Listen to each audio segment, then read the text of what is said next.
우리 옆에 분들과 함께 인사하실까요? 참 잘 오셨습니다. 은혜 많이 받으세요. 우리 인사하겠습니다. 참 잘 오셨습니다. 은혜 많이 받으십시오.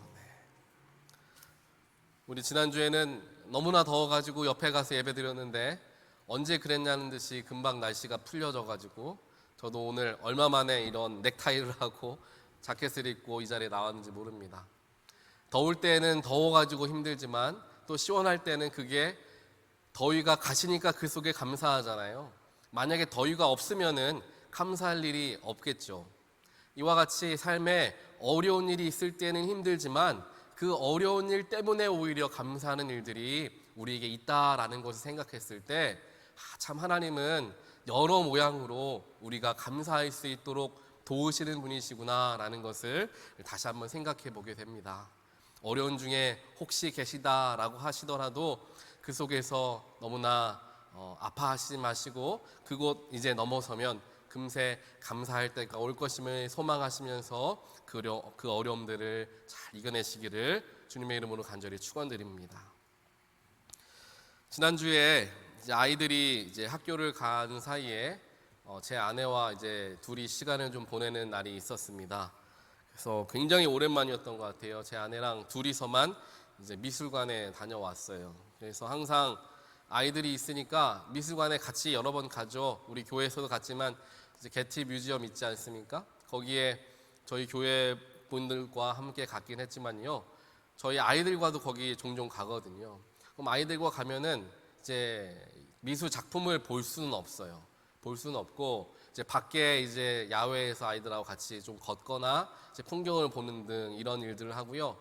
지난번에 한번 가니까 아이들을 위해서 스캐빈저 헌트 하는 게 있더라고요. 그래서 어디 몇 관에 가가지고 뭘 찾아라 뭐 이런 거 했거든요. 아이들이 아주 굉장히 열심히 그거 찾느라고 수고를 합니다. 저희들도 아이들 따라다니는 정신 없다가 이제 지난주에 한번 제 아내와 둘이서 같이 한번 가봤어요. 아이들 없이. 그래서 가보니까 이제 오디오로 이제 큐레이터가 이렇게 말을 해주는 작품을 설명해주는 시스템이 되어 있더라고요. 그래서 그 오디오를 들으면서 여러 작품들을 살피다가 한 작품이 이제 마음에 와 닿았습니다. 이제 도소 도시라는 이탈리아의 르네상스 작가의 한 작품이에요. 그 그림 한번 보실까요? 파워포인트 잠깐 보시면은 이제 그림 한번 보겠습니다. 이 작품인데요. 이제 Allegory of Fortune이란 작품이에요. 그래서 재미있게도 이 그림의 주제, 포춘에 대한, 그러니까 행운에 대한 이야기잖아요. 이 그림 역시 굉장히 행운적으로 사람들에게 이제 드러나게 되었다라는 거예요. 1980년대에 한 남성이 이제 뉴욕 한 플리마켓에서 이 그림을 1,000불을 주고 구입을 합니다. 자신의 차에 실어가지고 가져오려고 했는데 차에 들어가지가 않아가지고 지붕에 끈을 묶어서 집으로 가져왔다고 해요. 그렇게 집으로 가져와서 가지고 있다가 어느 날 뉴욕 경매장에 이 그림을 이제 가지고 나가서 그림을 내놓았습니다. 이 경매장에서 이 그림의 이제 가치가 밝혀지게 되었어요. 그리고 당시 돈으로 이제 100만 불이 넘는 액수로 이 그림이 낙찰이 되었다라고 합니다. 그래서 이 그림이 지금 원본이 게티 센터에 이제 걸려 있는 거예요. 이제 행운의 알레고리라는 이름처럼 이 행운으로 사람들에게 이 그림이 이제 나타나게 되었다라는 게 참 재미있는 것 같습니다. 이 그림을 보시면은 오른쪽에 이 여인은 운 혹은 행운의 여신으로서 이제 표현이 되어져 있다라고 이야기합니다. 손에 들고 있는 이 풍요의 뿔, 그 속에 많은 과실들이 담겨져 있죠. 그런데 이 여인의 다른 모습을 보면은 이 행운의 여신이라는 것을 금방 알 수가 있는 게 걸터 안고 있는 저 조그만한 이게 보일지 모르시겠어요? 이 비눗방울 위에 이 여인이 이제 걸터 앉아 있는 거예요. 그래서 이 가지고 있는 풍요의 뿔, 결국엔 불을 이야기하지 않습니까? 이 불하는 것은 언제든지 터져서 없어질 수 있다라는 것을 이제 나타내고 있다라고 이야기를 합니다. 게다가 신발을 보더라도 신발은 한쪽만 신겨져 있어서 부라는 것은 어떤 이에게는 행운이 될 수도 있지만 또 어떤 사람들에게는 불행이 될 수 있다는 것을 양면으로 나타내고 있다라고 이야기를 합니다. 그리고 이 여인의 왼편을 보면은 이제 우연을 나타내는 이 남자가 이제 그려져 있는데요. 이 남자는 복권처럼 보이는 종이를 오른손에 쥐고 있죠. 정말 이게 복권인 것이 14세기 북부 이탈리아 지역에서는 이 복권이 굉장히 큰 인기를 끌고 있었다라고 합니다. 그리고 이 남자의 몸에 걸쳐져 있는 이 부풀어져 있는 빨간색 옷을 보면은 운이라는 것은 언제든지 변할 수 있는 변덕스러운 것임을 이제 나타내고 있는 것이죠. 결국에 작가는 부와 명예 등 세상적인 가치들은 언제든지 사라질 수 있는 것들이고 그것으로 말미암아 오히려 누군가에게는 그게 독이 될 수 있다라는 것을 경고하기를 원했던 것입니다.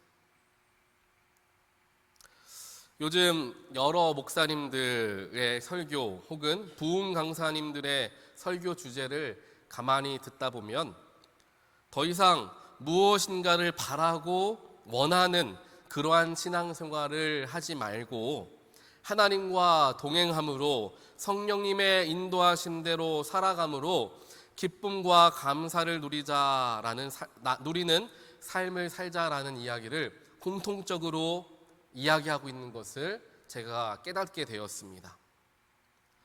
제가 아무래도 목회자이기 때문에 여러 목사님들의 설교 말씀과 또 여러 가지 메시지들을 이제 접하게 되는데 그것들을 듣다 보면은 이러한 이야기들이 줄을 이루고 있는 거예요. 그 이야기는 무엇입니까? 지금 목회자들의 입을 통하여서 하나님께서 교회에 말씀하시는 것은 무엇이냐? 바로 가장 중요한 진리가 되는 것이 무엇인가를 확실히 붙들어야 될 때이다라는 겁니다. 왜냐하면 세상은 무엇이 진짜인지 가짜인지 분별하기 어렵도록 우리의 마음을 뒤흔들어 놓는 것이죠.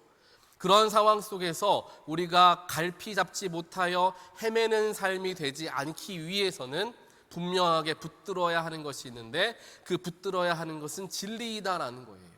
그 진리를 붙들어야 우리가 휩쓸리지 않는 삶을 살아갈 수가 있게 되는 것이고 그 진리는 결국 예수 그리스도 복음이 되어진다는 것입니다. 요즘에 얼마나 많은 가짜 뉴스들이 판을 칩니까? 여러분들 얼마 전에 있었던 대통령 후보들의 그 토론 장면들을 보더라도 이제 한쪽 후보가 그런 이야기를 하지 않습니까? 요즘에 시대가 이렇게 돼서 이민자들이 너무나 넘치게 돼서 그 이민자가 고양이를 잡아먹더라라는 이야기를 하는 것이 굉장히 큰 이슈가 됐어요. 그래서 그러한 소셜 미디어에 그렇게 그 경찰이 어떤 사람에게 가서 이제 그 사람이 정말 고양이를 잡아먹는 거를 이제 바디캠으로 찍힌 영상이 이제 나오게 됐습니다. 그걸 보고 이제 한쪽 후보가 그 얘기를 한 거예요. 근데 그거를 진위를 밝혀보았더니 그 고양이를 잡아먹었던 사람은 정신적으로 문제가 있었던 미국인이었다라는 거죠. 이민자가 아니었다라는 거예요. IT 사람도 아니고 이민자도 아니고 미국 사람인데 정신에 이상이 있어서 고양이를 먹었다라는 이야기가 그렇게 와전돼가지고 사람들은 정말 그 이야기를 듣고 이민자가 이렇게 큰 문제를 일으킨다라는 생각을 하게끔 가짜 뉴스들이 우리를 금방 속일 수 있는 뉴스들이 많이 나타난다는 거예요. 그리고 여러분들 유튜브랑 이런 거 보실 때 뉴스를 들으실 때 항상 잘 들어보셔야 돼요. 그 출처가 어딘지. 왜냐하면 요즘에 AI라고 하잖아요. AI가 마치 어떤 뉴스의 앵커처럼 목소리를 해가지고 그 뉴스 원고를 읽는 거예요. 그러니까 정말 이게 뉴스의 한 장면처럼 느껴지는 거죠. 하지만 살펴보면은 출처가 없는 그런 영상들이 많아요. 그만큼 우리의 마음을 빼앗는 일들이 굉장히 많다라는 거예요. 그리고 또한 이런 사회적인 이슈뿐만 아니라 교회 안에서도 이러한 일들이 일어나고요. 우리의 영을 굉장히 뒤흔드는 일들이 많이 있다는 거예요. 유튜브 영상들을 통하여서 우리에게 그렇게 우리의 마음을 빼앗는 일들이 많은데 그러한 시대를 살아가는 우리들이 경각심을 가지고 살아가야 하고 우리가 그것을 분별할 수 있는 기준을 가지고 살아가야 되는데 그 분별할 수 있는 기준은 예수밖에 없다라는 것입니다. 요즘에 또 이슈가 되는 건 뭐냐면은 이제 한국의 한 유명한 찬양팀이 있습니다. 새롭게 이제 만들어진 찬양팀인데 그 찬양팀이 앨범을 냈는데 그 앨범 중에 수록되어져 있는 어떤 찬양이 굉장히 큰 이슈가 됐습니다. 많은 사람들에게 은혜를 끼치는 그런 찬양이긴 해요.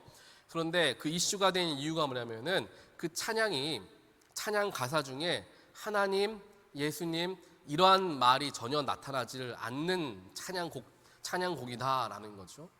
그래서 이게 정말 찬양이냐 아니면 뉴에이지 음악이냐 이거 가지고 굉장히 분분하며 의견을 나타내고 있는 상황입니다. 그만큼 이게 이렇게 들어보면 이게 맞는 것 같고 저렇게 들어보면 저게 맞는 것 같은데 그 속에서 우리는 어떻게 분별하고 판단하느냐라는 것이죠. 이러한 시대를 살아가는 우리들에게 하나님께서 강조하길 원하시는 게 바로 이와 같다라는 것입니다. 분명한 기준을 가지고 살아라. 예수를 붙들고 말씀을 붙들고 살아가야 한다라는 것을 기억해야 한다라는 것입니다. 그래서 지난주 엊그저께죠. 금요 구도자의 예배 때에 우리가 13명의 성도들이 함께 모여서 함께 열심으로 기도하고 뜨겁게 찬양하는 시간들을 가졌어요. 그러면서 우리가 공통적으로 함께 느꼈던 건 뭐냐면은 이 세대를 살아갈 수 있는, 즉 이렇게 복잡한 세상을 온전하게 살아갈 수 있는 방법은 결국 예수 안에서 온전함을 붙들고 살아가는 수밖에 없다는 것을 함께 찬양하던 예배드렸던 교우들이 느끼게 되었습니다. 즉 우리가 놓치고 살아갔던 경건의 모습들, 잊고 살아갔던 거룩의 모습들, 그러한 것들을 되찾아야 할 때이다라는 것을 우리 모두가 느끼게 되었던 것이죠. 오늘 본문 말씀을 보면 하나님은 사도 바울을 통하여서 우리에게 동일한 말씀을 허락하여 주십니다. 오늘 본문 2절은 이렇게 이야기합니다. 여러분은 이 시대의 풍조를 본받지 말고 마음을 새롭게 함으로 변화를 받아서 하나님의 선하시고 기뻐하시고 완전하신 뜻이 무엇인지를 분별하도록 하십시오 라고 이야기를 하죠. 그리스도인은 세상의 풍조를 따라가는 사람이 아니라 어찌 보면 세상의 풍조를 거슬러야 하는 사람들입니다.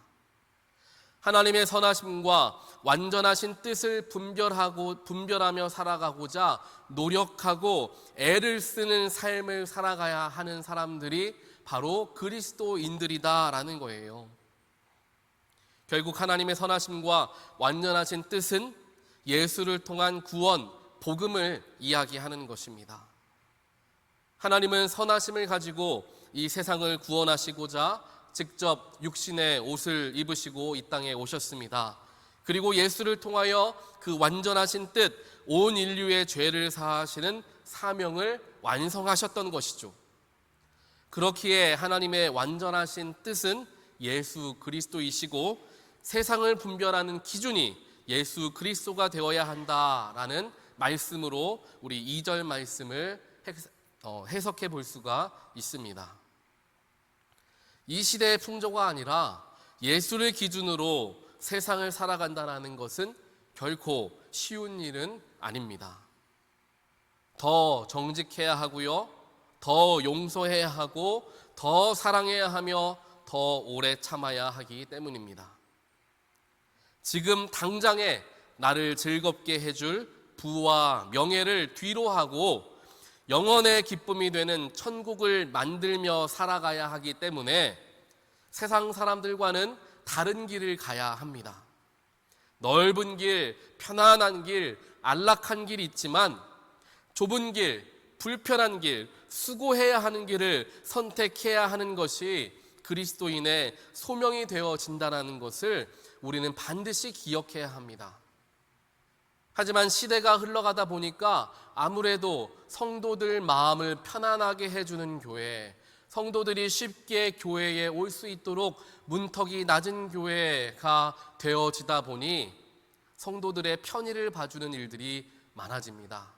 교회 안에서 헌금에 대한 이야기, 11조에 대한 이야기를 하지 않은 지가 오래가 되었습니다. 교회 안에서 사역에 대해서 이야기하고 또한 선교와 여러 가지 헌신하는 일들에 대하여서 이야기하는 일들이 점점 줄어들고, 예배 시간들마저도 사람들이 편하게 오실 수 있는 시간에 더 많은 거기에도 그렇게 예배 시간을 바꾸어 가며 점점 더 사람들이 쉽게 다닐 수 있는 교회가 되어지고 있다라는 것입니다.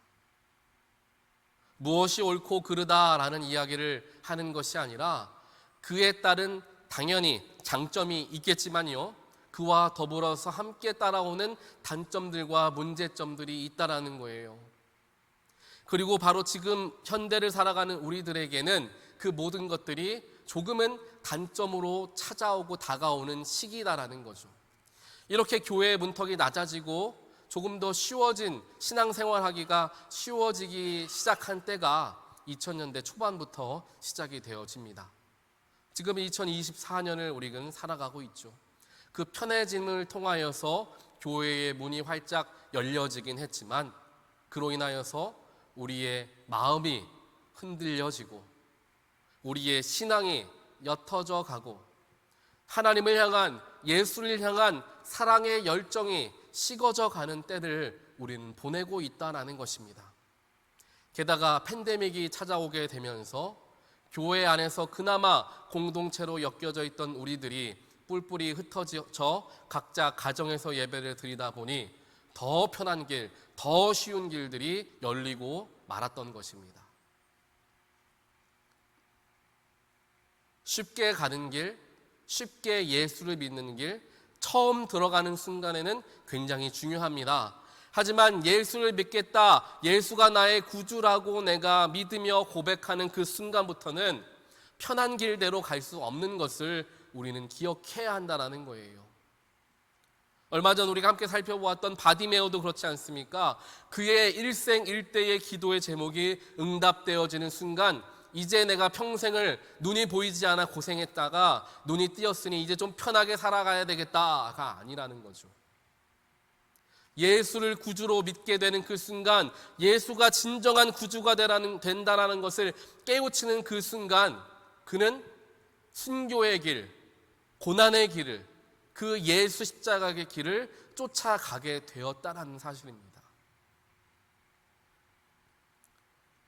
현대의 그리스도인들, 저 역시도 마찬가지고 우리 모두에게 마찬가지 이야기가 될 것입니다. 편하게 쉽게 신앙생활하는 것은 불가능합니다. 조금은 힘들고 조금은 불편한 거예요. 하나님 믿는 것, 예수 믿는 것 쉽다라고 말한다면 그건 예수님 잘못 알고 있는 것입니다.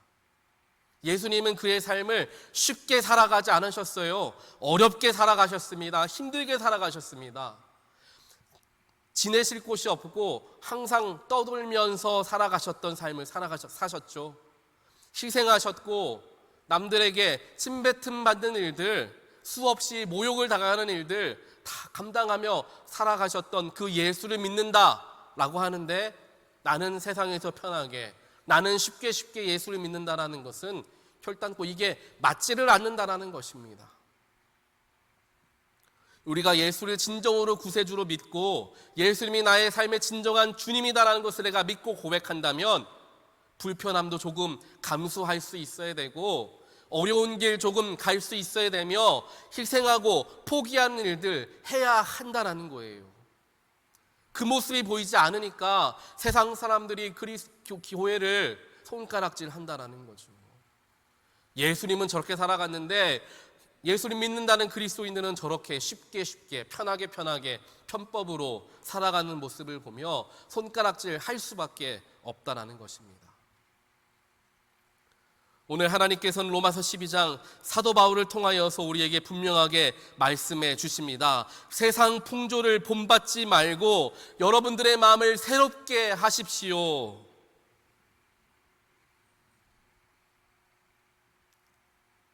이 절 후반부를 보면 이렇게 이야기합니다. 여러분들 중간에 보면 이야기하죠. 마음을 새롭게 함으로 변화를 받아라는 부분을 헬라어 원문으로 보면 메타모르푸스데라고 표현을 합니다. 이 말은 자신이 아닌 타자에 의지해서 변화되며 일시적이 아니라 계속적으로 변화되어진다라는 뜻을 담고 있습니다. 즉 우리의 인격 내부의 변화를 일으키시는 성령님에 의해서 마음이 변화되는데, 예수를 믿는 순간 한 번만 변화되어지면 되느냐? 그게 아니라는 거예요. 새롭게 계속적으로 지속적으로 변화되어져 가는 과정이 그리스도인들에게 반드시 필요하다라는 것이 바로 오늘 이 말씀, 여러분들의 마음을 새롭게 함으로 변화를 받으십시오라는 단어의 그 문장에 담겨져 있는 진짜 의미가 되어진다는 겁니다. 내가 예수 믿었으니까, 예수가 내 구주라고 내가 믿고 고백했으니까, 세례 받았으니까, 직분 받았으니까 이제 끝이 아니라 날마다 나의 마음속이 새로워지는 변화가 일어나야 한다는 것이죠. 세상 풍조를 따라가는 것이 아니라 예수를 기준으로 삶을 살아가기 위해서 우리는 늘 성령의 도우심을 받아야 하고, 그 도우심의 핵심은 우리의 마음을 계속해서 새롭게 변화시키는 데 있다라는 것으로 이 말씀을 종합해 볼 수 있을 것입니다. 이렇게 늘 변화하는 삶, 어제보다 더 나은 오늘을 살기 위해서 우리는 성령님의 소리를 들을 수 있어야 합니다. 여러분들 집에 보면은 집에 TV가 있지 않습니까? 그 TV 채널이 몇 개인지 한번 세본 적 있으신 분 계실까요? 아마 셀 수 없을 정도로, 기억나지 않을 정도로 굉장히 많은 채널들이 존재하는 것을 알게 될 것입니다. 그리고 그 모든 채널은 24시간 1분 1초도 쉬지 않고 계속해서 그 채널들은 방송되어지고 있습니다. 하지만 우리가 특정한 채널의 번호를 눌러서 그 방송을 찾아보지 않는다면, 아무리 24시간 방송되는 채널이다 할지라도 우리는 거기에서 무슨 말을 하는지 절대로 알 수가 없습니다. 그 방송에서 무엇을 이야기하고 있는지를 내가 알려면, 들으려면 우리의 보던 채널을 옮겨서 그 채널 번호를 누르고 들어가야 한다는 것이죠. 이와 같이 우리의 일상에서 채널 조정이 필요한 때를 우리는 살아가고 있다는 사실입니다. 항상 보는 뉴스 채널, 항상 보는 드라마 채널, 이러한 익숙한 채널에서 성령 채널로 조정하는 것을 수시로 우리가 해야 한다는 거예요. 성령님은 24시간 우리에게 말씀하시는데, 우리가 그 채널에 들어가지를 않으니까 들을 수가 없게 되고, 듣지 못하니까 깨닫지 못하게 되고, 깨닫지 못하니까 변화가 되어지지를 않는다는 것입니다. 사랑하는 성도 여러분, 예수님을 더욱 닮아가길 원하십니까? 믿음이 더욱 깊어지기를 원하십니까? 세상에서 세상을 승리하며 평안을 누리는 삶을 살기를 원하십니까? 성령님의 말씀을 들을 수 있는 곳으로 나오시기를 바랍니다. 그 나오는 것, 내가 불편해야 하는 것이죠. 주일의 예배 자리에 나오는 것, 금요일 저녁 예배 운전해서 나오는 것 불편합니다. 힘듭니다. 하지만 불편한 자리에 갈수록 우리의 영은 더욱 깊어지는 것이고 더 건강해진다는 거예요. 운동하는 것도 마찬가지지 않습니까? 운동하러 그 헬스장에, 그 짐에 가는 게 얼마나 어렵습니까? 하지만 그 귀찮은 자리, 불편한 자리, 여러 가지 운동기구를 하면서 근육이 찢어지는 그 느낌들을 경험해야 내 근육이 다시금 더 단단해지고 더 커진다는 것을 알기 때문에 불편해도 하는 거잖아요. 그런 것은 우리가 불편해도 열심히 합니다. 하지만 우리의 영을 살리기 위해서, 우리의 영을 회복시키기 위한 불편함은 갖지 않으려는 게 우리 연약한 그리스도인들의 모습이 되어지고 있음을 우리들 스스로의 삶을 되돌아보아야 한다는 것이죠. 우리는 예배 자리에서 하나님의 뜻을 듣고 깨달음과 분별함을 얻을 수 있습니다. 이 예배는 주일 예배만을 이야기하는 것이 아니라 새벽 예배, 금요 예배 등 하나님의 말씀이 찬양 혹은 설교로 선포되어지는 예배를 이야기하죠. 예배가 우리에게 주는 유익은 하나님의 말씀을 듣고 내 마음에 깨우침을 얻는 거예요. 주여, 내가 이렇게 무지하게 살아왔습니다. 주님, 내가 이렇게 부끄럽게 살아왔습니다라는 것을 깨우치는 자리가 말씀 앞에 서는 자리다라는 거예요. 말씀 앞에 서지 않으면 우리는 절대로 깨우칠 수가 없습니다. 내가 잘못된 길로 가는지 내가 사망의 길로 가고 있는지조차 모른다는 거예요. 말씀 앞에 서지 않으니까. 하지만 예배를 통하여서 말씀을 듣게 되고 그 말씀을 통하여서 내가 깨닫는 거죠. 내 길이 지금 완전히 잘못됐구나. 그렇게 깨우침을 얻게 되면 어떻게 합니까? 내가 오늘부터는 예전같이 살지 않으리라. 내 마음의 변화가 일어납니다. 행동의 변화가 일어난다라는 것이죠. 예배를 통하여서 물론 나의 기도의 제목도 응답되어지고 삶의 문제가 해결되어지기도 합니다. 하지만 그것은 예배의 작은 부분 혹은 예배의 일부분일 뿐이지 근본적인 예배의 성격이라고는 말할 수 없습니다. 결국 예배는 하나님의 말씀을 듣고 내가 깨닫게 되고 깨달음을 통하여 어제까지의 나는 죽고 오늘부터의 내가 부활하게 되는 거룩한 시간이 된다는 것을 우리는 반드시 기억해야 한다는 것입니다. 오늘 본문 말씀 1절을 보게 되면 여러분의 몸을 하나님께서 기뻐하실 거룩한 산 제물로 드리십시오. 이것이 여러분이 드릴 합당한 예배입니다 라고 말합니다. 어제까지의 내 몸을 하나님께 산 제물로 드리는 거예요. 제물로 드리니까 이제 죽고 모든 게 끝난다라는 것이 아니라 예수를 통하여 죽은 후 부활이 뒤따른다는 것을 배운 우리들은 어제까지의 나를 십자가에 못 박고 오늘 새로워진 나로 다시 태어나 주어진 삶을 살아가게 되는 그 시작점이 되는 자리가 예배의 자리가 되어진다는 것입니다. 다시 말하면 예배는 우리의 무언가가 채워지고 내 필요를 얻어지게 되는 자리가 아니라 나의 삶의 변화를 일으키는 자리가 되어지는 자리가 바로 예배의 자리가 되어진다는 거예요. 그래서 예배에 들어올 때의 마음가짐과 나갈 때의 마음가짐이 만약 똑같다면, 아무것도 내가 느끼지 못한다면 우리는 진정으로 예배를 드렸다라고 말할 수가 없습니다. 회개도 하고 용서도 받고 깨우침도 얻었는데 어떻게 성전 들어올 때의 나와 나갈 때의 내가 같을 수 있겠습니까? 오늘 예배를 마치고 돌아가시는 여러분 모두는 변화된 새로운 마음의 옷을 입고 나가시게 되기를 주님의 이름으로 간절히 축원드립니다. 마지막으로 사도 바울은 그리스도인, 다시 말하면 예수의 제자들이 가야 할 길에 대하여 4절과 5절에서 이야기합니다. 그리스도인들은 자연스럽게 그리스도인들과 어울리기 마련입니다.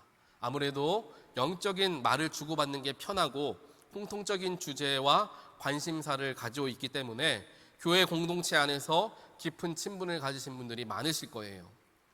그런데 그렇기에 더욱 조심해야 한다는 것을 오늘 말씀은 우리에게 가르쳐주고 있습니다. 보통 친밀한 교우들 혹은 친구들과 다툼이 일어나는 이유는 내가 옳다고 생각하는 것을 다른 사람도 옳다고 여길 것이라고 착각하기 시작하면서 어려움이 생기는 거죠. 하지만 각자의 생각은 다 다르고 맡은 본분, 사역의 모습, 사고방식도 다 다릅니다. 4절과 5절에서 이렇게 이야기하죠. 한 몸에 많은 지체가 있으나 그 지체들이 다 같은 일을 하는 것이 아닙니다. 이와 같이 우리도 여럿이지만 그리스도 안에서 한 몸을 이루고 있으며 각 사람은 서로 지체입니다 라고 이야기합니다. 각 지체가 모두가 똑같은 일을 하는 것이 아니라 다 다른 일을 하고 있다는 거죠. 이 다름을 인정할 줄 알아야 서로를 이해할 수 있습니다. 우리는 한 교회니까 다 같은 생각, 다 같은 마음이어야 합니다. 보기에는 굉장히 좋아 보여요. 하지만 굉장히 위험할 수 있는 생각입니다. 만약 누군가가 한 명이라도 다른 소리를 낸다면 그 사람은 대역죄인이 되는 거예요. 정죄를 받게 되는 것입니다. 우리는 다 다르다라는 것을 먼저 인정하고 이해해야 함께 일하고 함께 살아갈 수 있게 되는 것이죠. 우리 교회 아무리 영어부와 한어부가 합쳐져 있는 한 교회라고 할지라도 어떻게 두 그룹이 똑같은 생각, 똑같은 계획, 똑같은 행동을 할 수 있겠습니까? 그들은 우리와 다르고 우리도 그들과 다르다. 하지만 성령으로 우리는 한 가족이다 라고 이렇게 이해해야 하는 것이죠. 영어부, 한어부도 그렇고 각 속해도 각 속마다의 특성이 다 있습니다. 더 나아가 우리 가족 구성원 안에서도 다 각자의 특징이 있는 거죠. 그리스도인으로서, 예수님의 제자로서 함께 생활하고 신앙도 키워나가지만 이 다름을 이해하며 나아갈 때 더 아름다운 공동체가 되어짐을 하나님께서 우리에게 가르쳐주고 계십니다. 말씀을 정리하겠습니다. 오늘 말씀을 통하여 그리스도의 제자가 된 우리가 세상에서는 어떻게 살아가야 하고 또 교회에서는 어떻게 살아가야 할지, 그리고 예배라는 것은 나에게 무엇인가에 대하여 하나님의 말씀을 통하여 우리는 분별하게 되었습니다. 이 깨달음을 말씀을 통해 얻게 되었으니 이제 우리의 마음을 새롭게 하면 되겠습니다. 하나님 오늘 나에게 주신 하나님 말씀대로 내가 세상에서는 세상 풍조가 아닌 하나님의 완전한 뜻인 예수를 따르는 삶을 살게 해 주시옵소서. 또한 교회에서는 성도의 다름을 인정하고 그들을 높여주며 한 몸을 이루려 노력하게 하시고, 예배는 내 필요를 채우는 자리가 아니라 어제의 나를 산 제물로 드리고 새로운 내가 되는 자리임을 기억하고 실천하는 내가 되게 해 주십시오. 이렇게 우리의 마음을 새롭게 하시기를 바랍니다. 그래서 이번 한 주는 지난주와 똑같은 한 주가 아니라 조금 더 우리의 믿음이 깊어지고 우리의 사랑이 깊어지며 우리의 이해가 깊어진 내가 살아가는 그 한 주가 되시기를 다시 한번 주님의 이름으로 간절히 축원드립니다. 같이 기도하겠습니다. 사랑과 능력의 하나님 감사합니다. 오늘 말씀을 통하여서 이 시대를 살아가는 그리스도인들에게 꼭 필요한 말씀을 우리에게 알려주시니 하나님 감사합니다. 말씀을 묵상하다 보니 나의 삶에 아니했던 부분, 예수를 쉽게 믿을 수 있다라고 착각했던 부분, 쉽게 신앙생활하고 교회 다녔던 나의 모든 부끄러웠던 부분들이 하나님의 말씀에 조명되어지고 밝게 드러나게 되었습니다. 그 속에서 부끄러움을 경험합니다. 주님, 말씀으로 비추어 주시고 깨우쳐 주시니 감사합니다. 비록 부끄럽지만 주 앞에 모든 것 다 내려놓고 회개하고 조금은 불편해도 조금은 힘들어도 예수를 따라가는 길, 좁은 길이라 할지라도 그 길로 나아가는 삶을 살아가겠다 다짐하고 결단하며 나아가게 되기를 간절히 소원하오니 오늘 갖게 된 이 마음 변치 않게 하시고 한 주를 살아가는 동안 조금이라도 변화되어진 한 주가 되어질 수 있도록 성령께서 늘 우리와 동행하시며 우리는 성령님의 음성을 들으며 그 뜻대로 살아갈 수 있는 훈련을 기울이는 한 주의 삶이 되어질 수 있도록 하나님, 이 자리에 모인 모든 하나님의 백성들 가운데 축복하여 주시옵소서. 이 모든 말씀 살아가시고 역사하시며 지금도 우리를 지켜보고 계시는 예수 그리스도 이름으로 간절히 기도드리옵나이다. 아멘.